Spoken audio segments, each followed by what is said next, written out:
what's up, everybody? Welcome back to the Do Marketing Differently podcast presented by Go Rogue X. This is the podcast dedicated to those who are wanting to serve first, give value, and stand out from the crowd, right, Lauren? Right. Yeah, that's my co-host, Lauren. Hey, make sure that you guys subscribe to our podcast. It's on all the players because we try to bring you tips and tricks and all kinds of great marketing advice to help you really put a face with your brand. And so we have amazing guests on the show. And I'm sorry I cut you off, Lauren. You were like going to say hi, and I was like, no, we're moving on.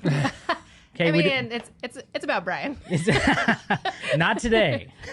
Usually. That's terrible. Not today. We have an amazing guest with us today, Mr. Jason Suel. Yeah, thanks, guys, for having me. I'm so glad to be here. Absolutely. This is fantastic. So Jason is into all things that are cool. I just think I look at you and I'm like, of course Jason would be into that. It's cool. So you're a part of the Walton Arts Center. You guys do a lot of stuff there. Later with Jason Suel, your own talk show, which is super cool. And then Good Day NWA, which is even fantastic. So you are the guy, and this is the episode where we're going to be focusing on how to really do an amazing interview. And Jason, you've done a ton of amazing interviews. Is that what this one is that about? What we're doing? Uh-oh. You got your Moscow Mule here? Yeah, totally. This coffee filled. Let's clarify exactly. Yes, yeah, absolutely. We love our mugs around here, but we're talking about getting some new. Yeah, that's a marketing thing right there. Yeah, there you go. In production. Boom. We have Go Rogue X mugs coming. Got a Potter working on them. A Potter. It's going to be thrown. It's going to be on the wheel. Wow. It is legit. It's going to be. I'm all. Here's the deal. She's working on carving our X into what she threw.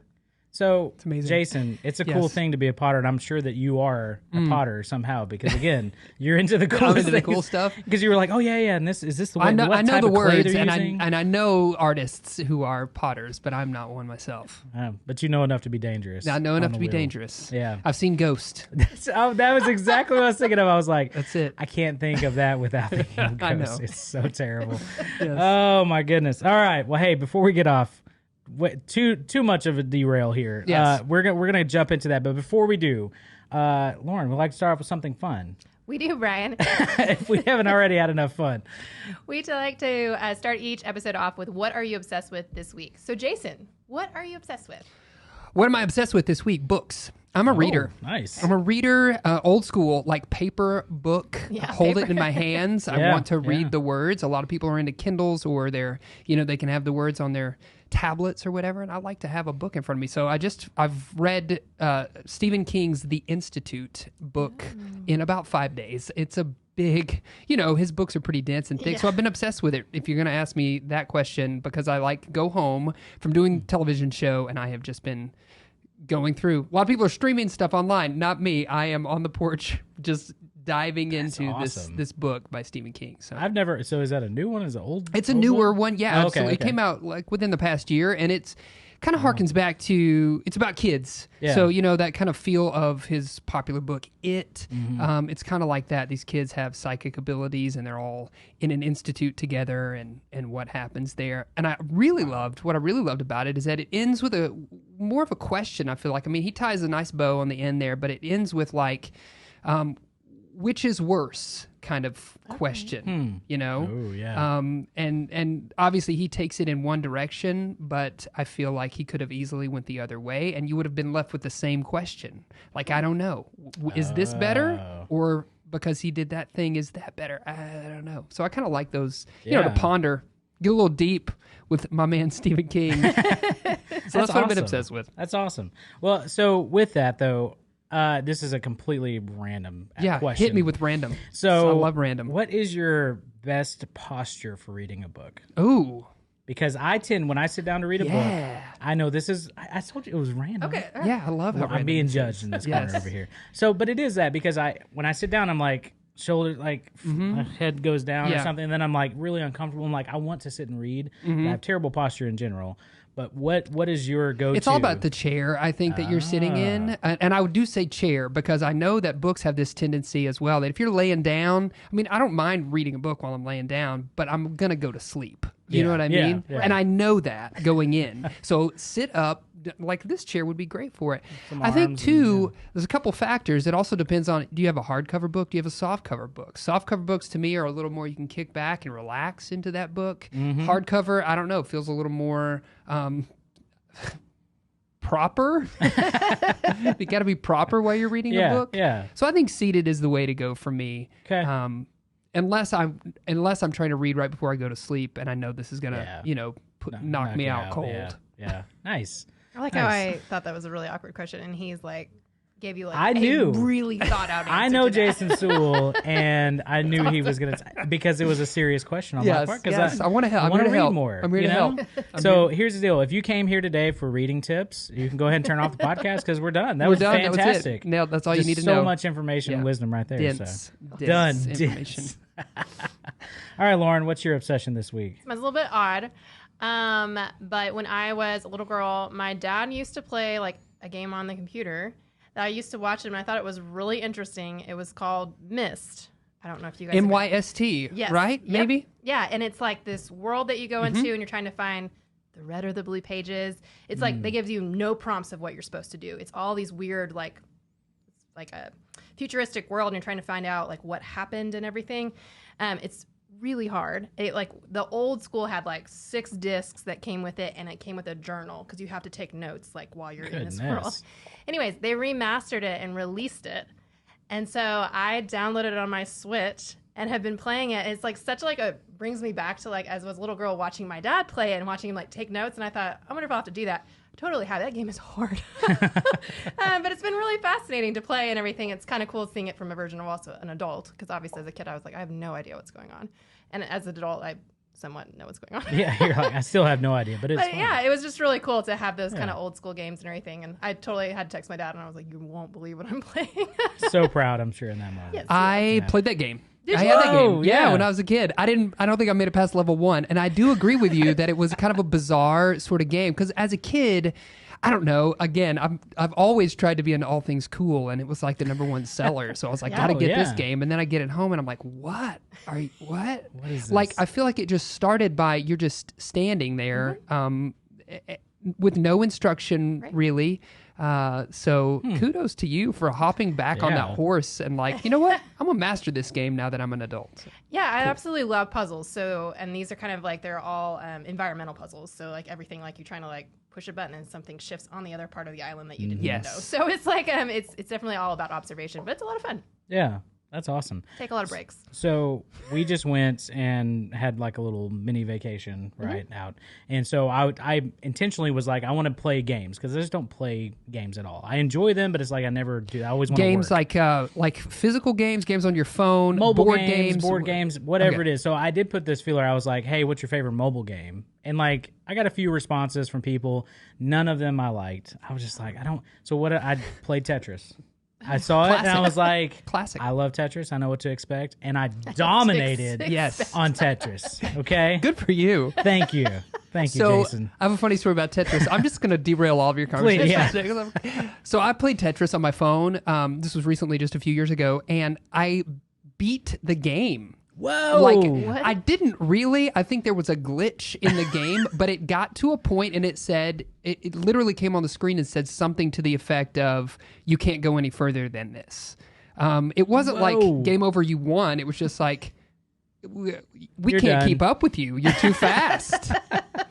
It's like that meme where it's like, you've reached the end of the internet. And the guy just kind of like looking around. Yes. Like doesn't know where to go after that. That was me, and then a week later I picked it up again and I could go further. So Nice. I think that in my mind, the Tetris, they were working really hard to add some levels really quick. Like hurry. This one guy is really good. I didn't get to that point, but I definitely got. Now I don't feel like I dominated, Jason. No, if you the, totally if the app did. is like, You did. You can't go on any further. You should know Jason Suel. You did. No. The top ranked Jason Suel on there. I was like, I know that guy. Oh yeah. So that is not my obsession. We gotta roll through this. So I'm sorry. My obsession this week has been Legos. We went from 0 Legos to like 1 billion Legos in our house. My wife, she's all or nothing, right? So she's like, the kids love Legos. I was like, cool, let's buy a couple. And then she's like, our friend down in such and such has this, and now we've got this organizer that's stacked and everything's color coded and Nice. so many Legos. Nice. So it's not the obsession that I want because I enjoy building them. But Right. it's been more like they're just everywhere now. Interesting. Yeah. I think so- there's a thing. The puzzle, though, seems to be a theme of all of these things. I mean, my book was kind of a puzzle. You got Puzzle to for the got a mind. Oh, puzzle for yeah, your mind. yeah. You got to Myst. The game's a puzzle. Your Legos are like serious puzzle, like a 3D jigsaw puzzle is what those are. Jason, this is why you're on the show, because you just tied together everything in a great way, and that's what you need to do with your guests, right? That's if you're right. interviewing them, got to tie it together. that's how you do it. Yes. So, Jason, tell us just a little bit about yourself. Obviously, we kind of did a little intro, but tell us about you and kind of your story a little bit. Yeah, I mean, it's hard to keep it in a nutshell, but my life is a puzzle that I fit together. I do various things, in the community. I'm a trained theater professional, so I went to school for theater and got my master's degree in theater, and I still work in that realm a lot. I do work with young people. I direct plays, and I work with Walton Arts Center, Trike Theater, Arts Live Theater. I've done stuff at Arts Center of the Ozarks, so I'm kind of that theater. I've got my hands on a lot of what's happening in that sort of arts and culture scene in Northwest Arkansas. My wife, Jill, she is the marketing director at Walton Arts Center. So we're a theater family. So that was kind of my first passion. And then, I started a show called Later with Jason Suel in 2014. I can't believe it's been that long. And we just ran the show on the public access station for a number of years. And then it kind of snowballed, so we got asked to air the show, on Fox 24 on Saturday nights, every Saturday night, and it still comes on that platform, 9:30, which is very cool. It follows the newscast on Saturday nights. And because of the success of that, a couple of years ago, the station was looking to launch a new lifestyle show, and they asked me to co-host that show with Jacqueline House, who was already employed there at the station. So Jackie and I, every day at 11 o'clock on KNWA, we host a show called Good Day in WA, which focuses on Northwest Arkansas, people, places, events, community organizations, people making our region pop. And I have a lot of fun doing that as well. I sing in Ultra Suede Party Band. Yeah. I perform comedy improv. Improv is one of the things that I know we're getting into kind of like interview skills and stuff, and improv is one of the things I think has really helped me to be able to conduct interviews and hang out with people and go to events and stuff like that too. So I don't know, that's a lot of stuff, but that's kind of my life in a nutshell. That's fantastic. Oh, I'm a dad and a husband as well. Yeah. Kids, all that. all the things on the side there Yes. too. Yep. Yeah. So we've known each other for a few years too, Yeah. and so it's one of those things that I've been able to work on several different projects that you've been involved in, and then also I think even recently, shout out to Jason Miller, Red Barn Studio, but we did some Walton Arts Center stuff and You totally some did. videos and stuff with them. Yeah. And I love it. I love those things when the world that you're in kind of connects, right? You connect the dots. So Walton Arts Center and you guys and you're filming stuff there and doing stuff there, and I just love to see that. And I think that's one of the things that really keeps me going is connecting people in this region. I like to be a connector. People don't know each other. You're really good at this thing. You're really good at this other thing. You need to know each other. And I'm happy to be that conduit that kind of like bridges that gap. Yeah, absolutely. Well, and I had the honor of being on Later with Jason Suel here recently. Yeah. We were talking about before we started recording. That's right. We were talking about this podcast. And we hung that's out right. Yeah, we were. for an episode and talked about what you do because I was so curious about that. And I know you guys have had a lot of success. You're always blowing up my feed on social media with all of the great things that you do. So I was just curious to learn more about that. So yeah, we appreciated you coming on. It was a great honor, and it was definitely one of those that we talked about. It made my mother proud to see me on TV. Yes, that's the peak of success in her mind. So I was like, you know what, Mom, that's for you. I know, just for you. Thank Jason Suel later. Yes, so you might be getting a thank you card. I would love that. Bouquet. Brian's or something. mom. Yeah, Brian's send me a bouquet of coffee mugs. I love it. So let's kind of like dive into the topic. Really, I mean, you have a vast array of obviously expertise in this, and you talk about it. Having that improv background has probably helped you a ton. Yeah. But for the average person who's going through this, it's like, hey, we started a podcast or are wanting to get connected with more people and bring some value to an audience. What is it like when you're sitting down with someone to make them feel comfortable on camera, make them feel comfortable with you and those questions? What's kind of your go-to with that? Man, that's a great question, and it's something that I had to think about, like when I was looking at over the questions that we were gonna. I was just thinking to myself, how do you make people feel comfortable? And I think the first thing is, you guys do it. You got to greet your guest. You got to take a little moment and make them feel comfortable. Sometimes on TV, we don't have that luxury. I mean, we get to greet them obviously, but we don't have a lot of time just to hang out beforehand.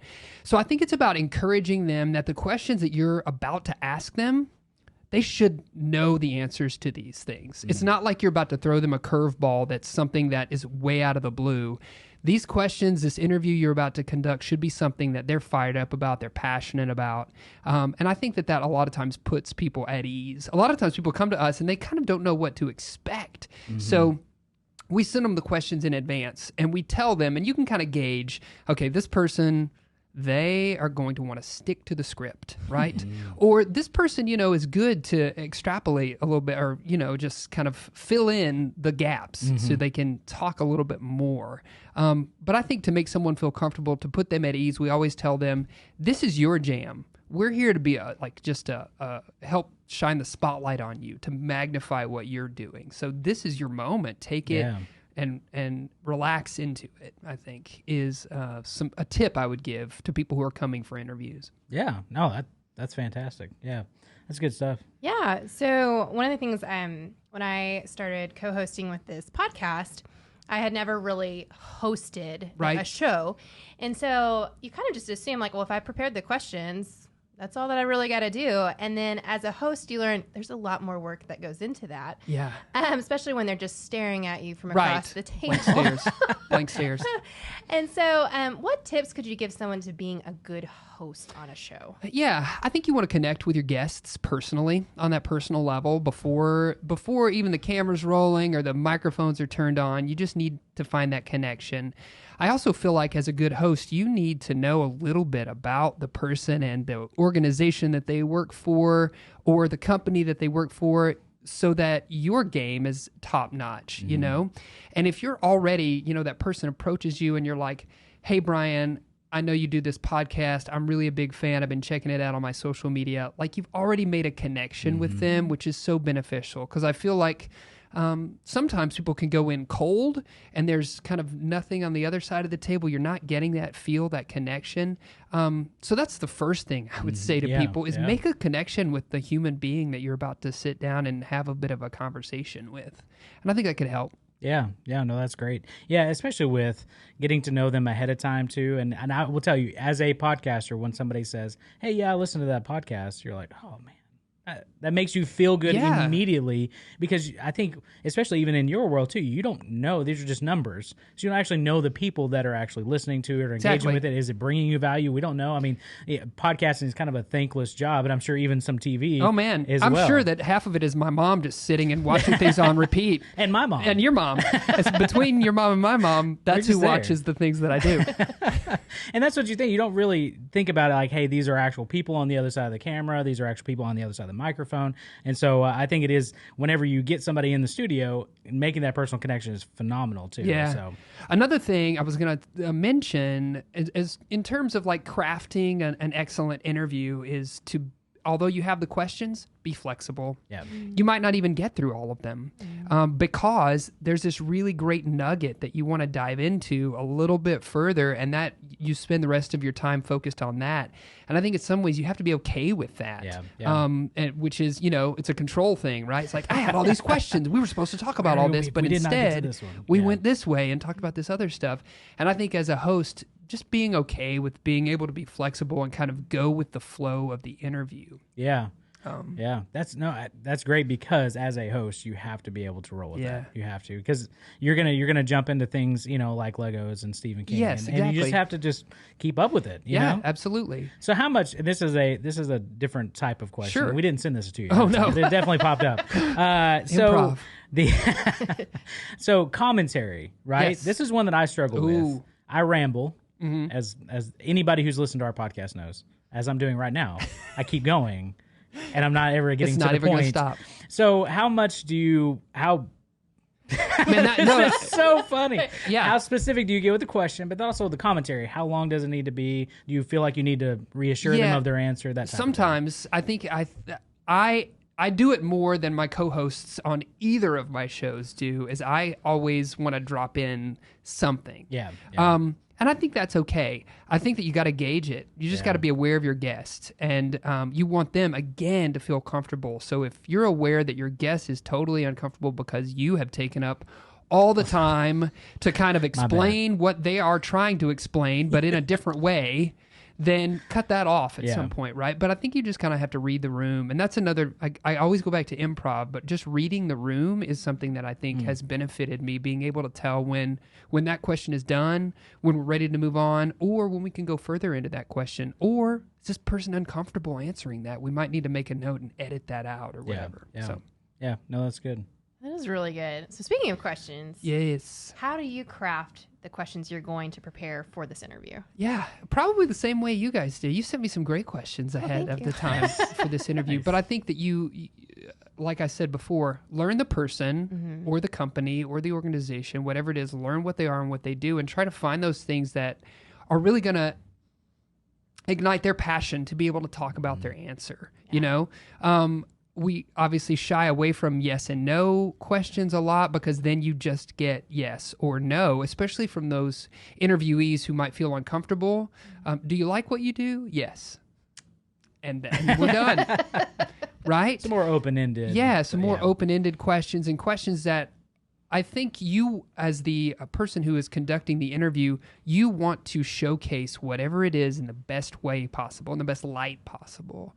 So giving them questions that have the opportunity of doing that are really going to be for your benefit and their benefit. Yeah. So that's how we go about it. We think through those things. And honestly, once you get to, I mean, there's a template you can also kind of follow, right? So once you fall into the groove of that and you're like, okay, these questions really work for our show, then, you know, you modify them for your guests or add in new ones or whatever. But you can feel rest assured that you have a good template in place for questions. Yeah. No, that's great. That's great. So have you ever had a guest who is... The answer is yes. Have you ever had a guest who walks in to your studio and bright-eyed and they all of a sudden just can't, I mean, they freeze, they, you know, our setup is a smaller setup here, but I mean, we've, you know, where you have to get over that. Yeah, totally. How do you help them, or how do you, have you seen that? What are the best tips you can say for guiding somebody? It's so interesting to have those conversations afterwards because like everything I see runs the gamut of someone who says, usually people who say, oh, I'm really nervous, I don't know if this is good. They're actually okay. Yeah. They are self-aware that they are nervous, and so they want to do a good job. What usually happens with sort of the deer in the headlights is somebody comes in super confident, and you're like, this is going to be great. Lights, cameras, poof, they just shut down, right? And kind of the nervous red splotches start growing all over their face, and you're like, oh, I feel so bad for you right now. You can't say that, or have right? You, you don't. No, I feel that'd be a great, just a moment of honesty, just so true honesty, right? We now. all feel bad for you. Let's all talk about how bad we feel for you. Yes. Speaking of you all, people at home might not know there are at least 400 people in this room right now making this podcast happen in front of a live audience. I know right it feels like it's just a couple of folks in a room. Multitudes of people are contributing. An auditorium behind these cameras right now. Huge. So. No, but so making people feel comfortable, and what do you do in that moment? I think that is where you engage those skills of being able to talk, like we were just talking about a moment ago, right? To be able to fill that gap or fill that void. A lot of times, what I've noticed is people sometimes just need a kickstart. So lights come on, lights, camera, action. They're nervous. You talk them through it, and about halfway through the interview, they're going to start to feel more comfortable and relax into it. And then the next time, what we've noticed is the next time somebody comes on, they're super confident because they've done it one time. Yeah. So I think for us, the show is 2 and a bit years old now. Good Day NWA I'm talking about. Yeah. And I do that one so consistently that we like to have people back. After they've come in, they've cracked the code. They know how to do it. They're way better the second time. A lot of people are great the first time through, but there are those that are just dull. And another thing for people who are listening or watching this podcast, don't send a dull employee to conduct an interview. Is a tip.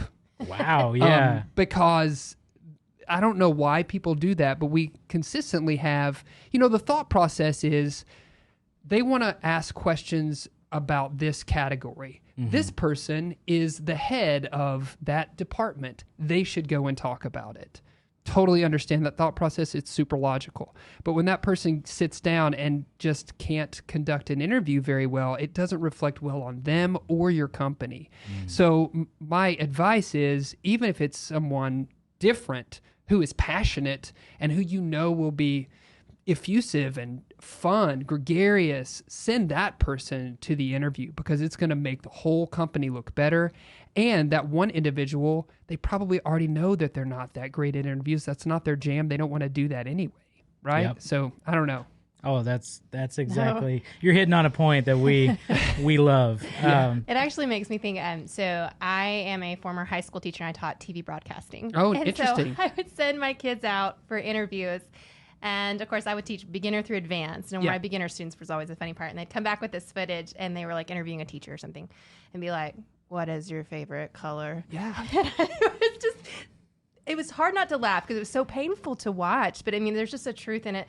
Like, it doesn't matter what the teacher said. It's just It's a bad interview. Yeah, totally. Yeah, absolutely. Well, and even that fact too. I mean, a lot of companies too, that will try to, we're going to start a podcast. We're going to start a YouTube channel. Right. And they get the top person who knows all the things, who can't relate with people. And then they feel bad on camera. And you're like, no. Find the person who enjoys this. Yes. And just, it's a skill that you can kind of train them up in. Yeah. They don't have to know everything, Totally. but it definitely needs to be an engaging. And then you have someone that you can go to be the face of that thing, and you can consistently send that person out, which I think is a benefit. Another thing that we have consistently is different faces of the company, which is good and bad. Sometimes you like to see the variety of, skill sets or people that work there. But it's also nice to have that go-to person. Like, if we can't get anybody else, we know that, Millie, she's going to come and do the interview, and it's going to be amazing or whatever. Yeah. So. No, that's great. That's great. So you maybe see a really cool company you want to interview or something like that. You're like so excited to have them on their show, and you get, I was using the word a dud, but I mean, like, just not being like, you thought they were going to be really great, and they are really dull. Yeah. How do you handle that on an interview? Especially, I mean, sometimes I guess you're live. Are you? Yeah, we're live to tape, so like we don't do any take backs. Okay. We for later with Jason Suel, we film that way in advance, so there's a lot of editing that goes on there.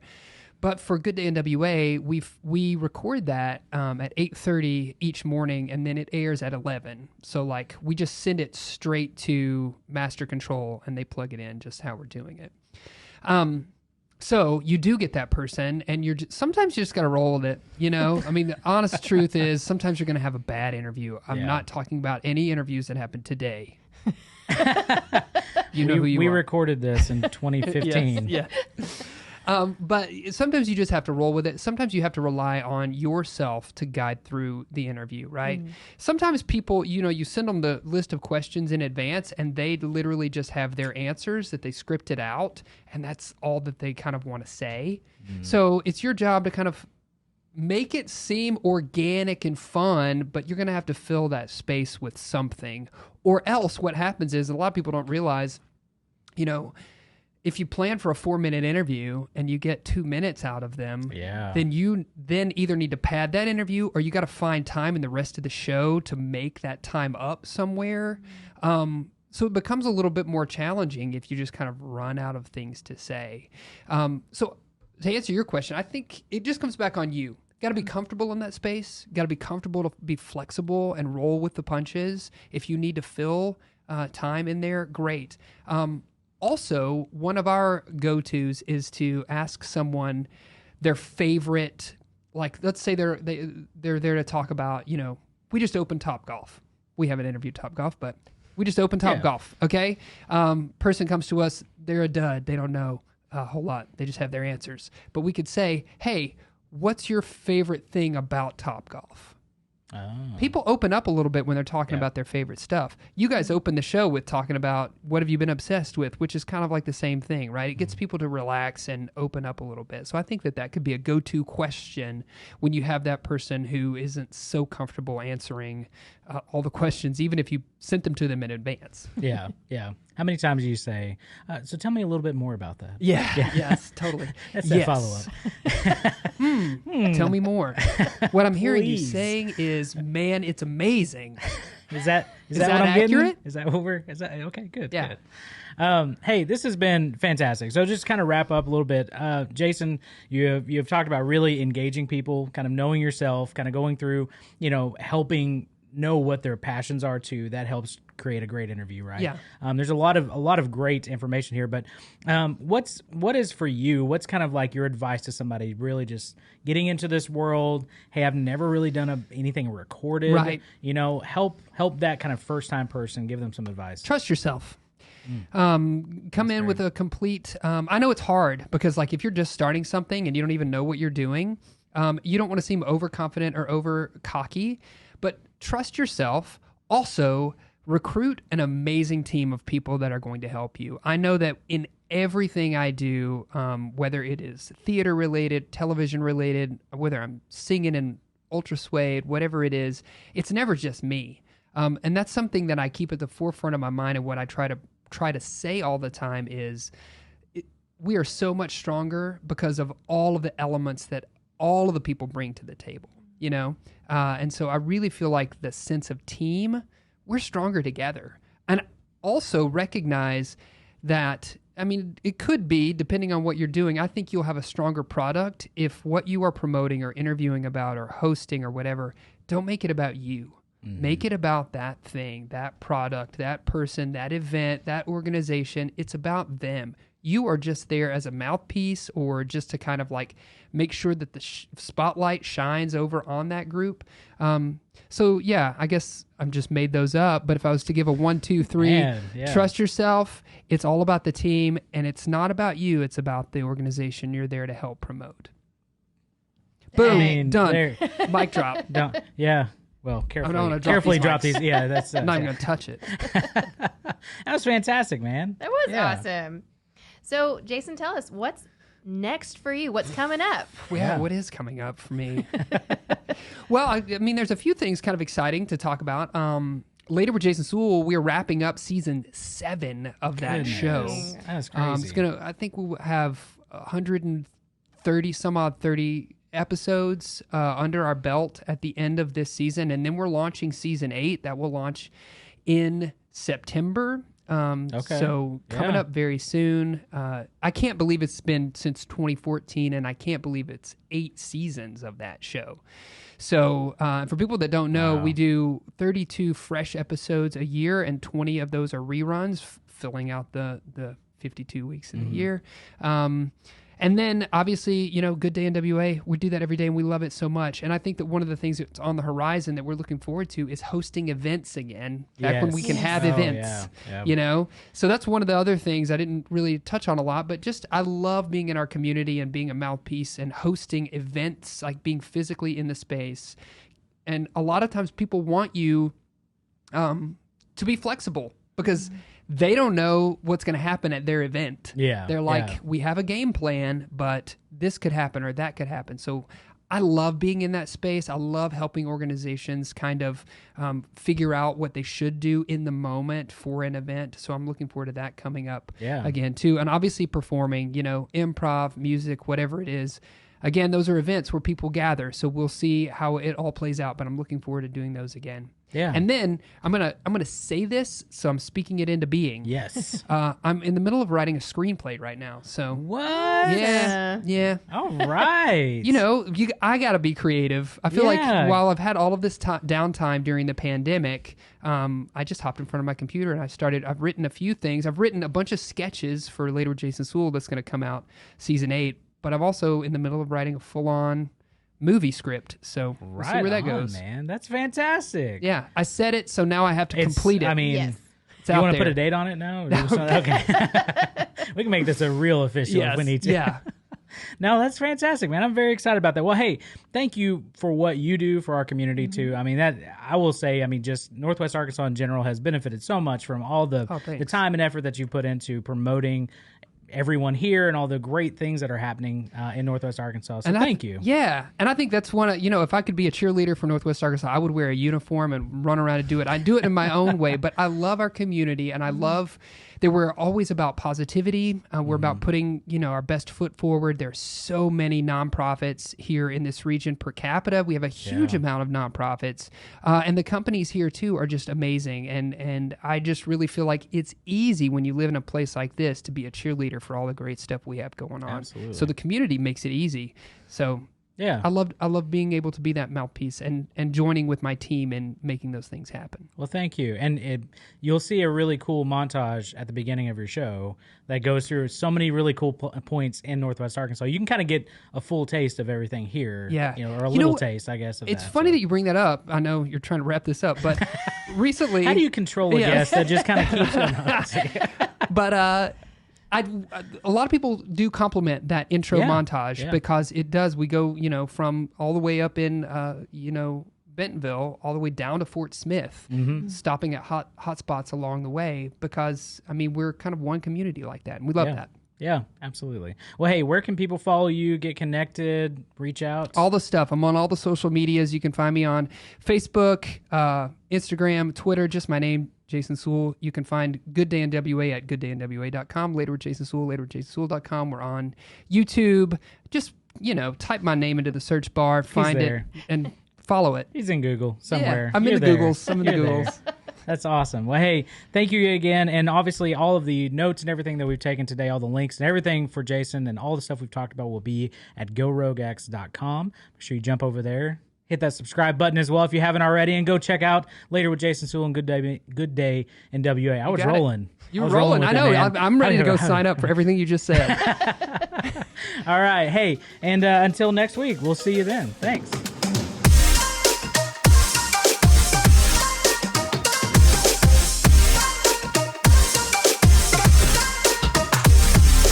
Rapid fire. You ready to go, Lauren? I'm ready. So this is, you just hit me with questions and I answer. We're doing Do it. I have to say the first thing that comes into my mind? Flamingo. Okay. Pink. I answered. He's asking you. Oh. He said flamingo. Well, I was thinking about the... No, you have to say, what do you think? Just a word. Word? Yeah. River. Flamingo in a river? Oh, it's good. It's good. It's Everyone good. knows We're gonna go like this. Ready? We're gonna do it. Okay, This is first thing that comes to your mind. Globe. White. Because of that one back there. Oh, Parks and Rec? Leslie. Nope. Oh, we have to... Ron Swanson. Tom. I can't... Haverford. Is that his Haverford. This was interesting. Detlef Shrimp. Shrimp wall. Because it's in the episode where he's reaching up to grab the shrimp. Are we still going? We're still going. Oh. Mouse Rat. Yeah, Chris Pratt. Yeah. Guardians of Galaxy. Oh, no. That's Groot. Yeah, and that's how you play, guys. fantastic. That's an improv game. Yeah, Yeah, that's an improv game. That's why we podcast. I love Brian had to explain all his answers the whole time. because of the globe. I'm like... But because he was in Guardians of the Galaxy. Let me give you a little more insight. Let me explain my explanation. Okay. Dude, that was fun. We should do that at some point. Just word association. Yeah. Oh. Get with it, Brian. I'm so sorry. I'm not No, cool. it's good. Hey, we have a new thing now. Yeah. Yeah. All You're right. welcome. So we're just going to leave all this in, by the way, because this was fantastic. It's rapid fire. It's rapid fire. It's a different type of rapid fire. So you're welcome. You're welcome. You're welcome. Northwest All Arkansas. right. All right, let's do it. Let's do it. Go. What book do you wish would be turned into a movie? Oh, this is a great one for Jason. Oof. Nice. Well, that's interesting because there's a lot of them that are being turned into movies And recently. shouldn't be. And shouldn't be. I'm sure you have opinions on that, too. Yes, I do. I have a lot of opinions. Can I go? This has been turned into a movie. I'm going to talk to you about a whole franchise that I think should happen. Are you ready? I love it. Okay, so Clive Cussler, he recently passed away. He's written 26 books about this character named Dirk Pitt. Matthew McConaughey played Dirk Pitt in a movie called Sahara, maybe like 20 years ago or something. Yep. And they've taken two stabs at it now. Back in the 70s, they made a movie called Raise the Titanic with a different Dirk Pitt. Then Matthew McConaughey did it like in the early 2000s, I believe. Yep. It's time to give that character another swing. There's 26 books. There's plenty of source material. his books read like a movie script. They're very quick reads. He's a globe trotter. He's all over the place. So I feel like we need to take another swing and knock that out of the park because that franchise is just ripe for somebody to start making movies. I totally agree. I love some of his books, and I think it was Inca Gold. Inca Gold. It's Inca a good Gold. one, so. I was just talking to the guy who came over to look at some problems we were having with our house. Random, but he was like, Inca Gold, man. And I was like, I know when it starts and he dives into the well at the beginning. Yes. And I'm like, how do I remember this book I read 20 years ago is so imprinted, as they say in the Twilight series, on my mind, right? Nice. Yes, I completely agree. All right. All right, keep going. You're next because I'm still pondering. So, one series that I like, Dan Brown has done some interesting ones, and I think it's called The Lost Symbol. Oh yeah, totally. It's a really good one, and I don't think they're going to try to do it because there's a lot of stuff in it that's really would be very hard. It's the one based in Washington, D.C., right? Yeah. Yes. And there's a scene in that book where it's completely pitch black, and I love when an author can make you feel exactly how you're supposed to feel and everything. And I've always wondered, how would you do this in a movie where it's like pitch black and everything? But I mean, it's such a good book. It's one of my favorites, and I know they're not going to make it. I don't think they will either. It's so good, Brian. You got to go read it. We're giving you book tips. Oh yeah. Yeah, you got to go read this. So much because information. It's all about the Masons, right? Or the Freemasons, right? Yeah. And Washington D.C. and all of the symbolism there. And they're going in all of the monuments, and they end up in the Washington Monument at the end. It's great. It's a national treasure. Yeah. That was a great movie. Yeah. Just yeah. teasing. Yeah. Just teasing. Poor Jason. But yeah, Jason's so that mad one's right one now. of my favorites. It's a great one. That's awesome. Good pick, Okay, Warren. I read business books. Here Okay, Here we go. so maybe The Dip by Seth Godin. That could be a great serious? movie. No. Who would play it? Who would play the main character? Ooh, that's a good question. John Malkovich. Okay. He kind of looks like Seth Godin. Anyway, so I don't know if this has happened. I will say I'm excited about The Call of the Wild, the remake with Harrison Ford. Yes. Has it been a movie in the past? I know they've done a couple different I don't TV think it has. things. I don't think it can. Okay, that was a book I loved growing up, Call of the Wild, and that just came out. But has the Boxcar Children been a movie? I loved the Boxcar Children. I love the Boxcar Children. See, thank you, Jason. As well. I mean, I don't The know if book it would be a series. good movie or not, but Are you feeling left out? I did. I was like, He's like, I don't read any what children's books can I pull out of my memory? Hey, we've recently talked about the Boxcar Children. We have, actually. That is for some reason. It's like now that I'm a parent, you know, and I'm like, my kids can understand books now. What are we reading? And so, yeah. It's good. You guys, thanks for the pity. Okay. You're just like, Great. That's great, right? Yeah, that's great. There are This is books what that you- my wife has told me about. I'm like, that would make a great movie, and I would probably watch that Right. movie. I'm not going to read that book, but I would watch that movie. Yes. Okay. We're going to get Let's you on move reading on. books. We're going to Please, get you on let's- book reading. Hey, well, I now know my proper positioning for That's reading. right. Yeah. Now, So- yeah. You're ready to Getting ready to go. Crack it open. This is Yep. great. Yep. Okay, this is up your alley. Oh. What piece of technology brings you the most joy? Oh. Go, Jason, go. Dang it. I'll go. Okay, And you'll please. it's my lamp again. Oh, goodness, a stupid Is this lamp. a recurring theme? This is I swear, man. So I got this touch lamp when I was in college. It's survived. It's fallen off bunk beds. It's survived many moves. It looks like a spaceship. It's an ugly lamp. It is. But it's like it has 3 different settings and everything. And I love this lamp. It's like the perfect setting for like when you're about to go to sleep and when it's I love this lamp. Now, Great. I will shed actual tears when it breaks. now I feel like I want a description on what you mean by technology because Yeah. a lamp is qualifying. So like, how far back do we go? Where's our baseline? Like a with this? rudimentary, Light bulb. like a lathe? Is that like what? Industrial technology there. It's, that's good. That's good. Okay, so I'm going to bump it up a little bit. I would have to say At my least into the camera. 20th century. Yeah, yeah, really. Let's get out of the. Yeah. So I'm the Brian in this last you are, conversation. yes, finally. Now you know how it feels. Yeah, I'm gonna have to say my camera. I mean, I'm a camera guy, so when I go out to create, not just what we're doing right now, which is creating, but an actual like, hey, I want to have an artistic expression. That is my medium, and I enjoy it so much. So I actually have. I don't know if this is going back to lamp modes here. Yeah, But, I love lamp. so the setup of Holga, which is the medium format, just the plastic camera. That to me has been so much fun. It's a film camera, but it is so basic, and it is so much fun because you get light leaks in there. You're dealing with film. I don't know if that's technology though. There are no batteries, Lauren.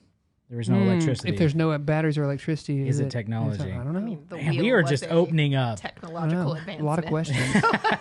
What about you, Jason Suel? I mean, I'm going to be that guy that just says my phone. Yeah, that's okay. But a phone. And I'll tell you, Cordless? I'll tell you why it brings me joy. Cordless phone, bag phone. You guys remember those? I love mine.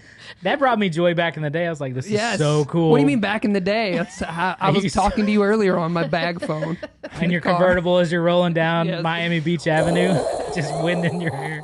Just wind, and that's all you can hear because it has no like white noise canceling No, ability. there's nothing. It's straight microphone. No, but seriously, I've learned how to make my phone work for me. I feel like a lot of people get trapped by their phones and then they're addicted to their phones. And so I know what works for me. I know what kind of parameters and what guidelines I need to install to make sure that I am good with my phone. Like, for instance, I mean, this can be a shocker. I don't allow any push notifications on my phone. Oh. Because I would get addicted. When push notifications first came out, I was like, man, I gotta know what's going on. I gotta know what's going on. Now I'm like, you know what? I'm on my phone every 5 minutes anyway. So You're gonna see it. I'm gonna see it. Why do I need to be bugged about it? Right. So anyway, I'm making my phone work for me. Good for you. Yeah. Good for you, man. Yeah. That's awesome. Any apps that you're using? We're just gonna keep this going. If you're still listening, by the way, I'm gonna send you a free T-shirt. You just tell us, hey, I listened to the end of the episode. Yes. And we're gonna send it to you. Boom. Boom. That's good. Any apps? There's this one called Calculator. Calculator? I'm just kidding, man. I thought there was some other pun in No there. joke. Angelina, what Compass. It's a It was compass like app that I'm always using. Calculator, like catch you later. Yeah. I thought there was like some pun That app. should have and I been the was name like, of your podcast. Calculator. Again, bringing it back to Parks and Rec. Yeah. There's some type of. No, I'll tell you though, when I'm not reading a book, I'm listening to a book. I have Audible, and I really like listening to books on that. Nice. All right. This was an intervention for you about reading books. This Alex, whole book. she set this up. My wife was just like, hey, I hear you're going over there. Yeah. You need to tell him to read more books. Okay. Yes. She has tried so hard. We'll sit down. She's like, hey, this is a great book. I think you're going to love it. I'm like, all right, here we go. Yeah. And then I get my posture wrong or something. Right. You know, It's all about there's a lot of variables. Yeah. I know. You can let your mind wander. But if you hop in on the lost symbol, right? Yes, Man, that one's a great one. Or The Dip by Seth Godin. It just grabs you up front. I'm sure that cannot be true. When the marketing goes down, you get into The Dip. And is the cover of the book just stock market? Probably. I can't even remember this. Like it just flatlines. Oh, poor Seth Godin. We're going to shout out to Seth Godin. Way to go, Seth Godin. Way to go. I mean, publishing a book is a big deal. Way to go. It's true. All right, we're out.